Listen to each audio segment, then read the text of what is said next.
je pense qu'il est important que certaines choses soient repensées, et notamment au travers de la culture, précisément à travers le couloir de la musique qui nous unit, la France et le Cameroun, qui unit la France et l'Afrique noire.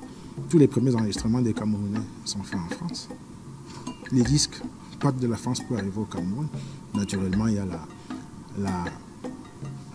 la radio qui sera placée durant les années 40 à Brazzaville, qui diffuse un certain nombre qui couvre toute la sous-région et qui diffuse un certain nombre de musiques. Mais là aussi, c'est l'œuvre de la France, c'est même pas l'œuvre du Congo, ou d'un regroupement de pays de la sous-région. Donc, on a des affinités fortes.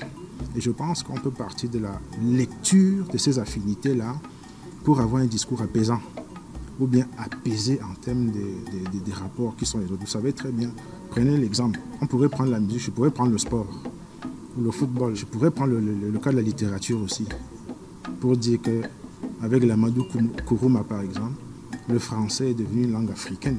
Bon, donc il y a des exemples comme ça que la culture nous donne. Regardez, je reviens sur le foot.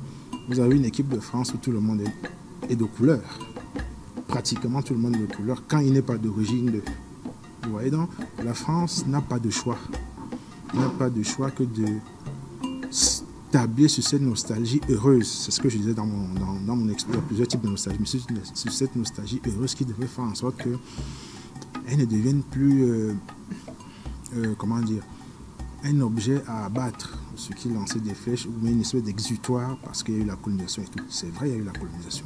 Mais je vous rappelle que même la France a été colonisée durant la Seconde Guerre mondiale par l'Allemagne. On connaît le régime de Vichy et toute l'histoire qui en découle et dont elle porte les séquelles jusqu'à aujourd'hui.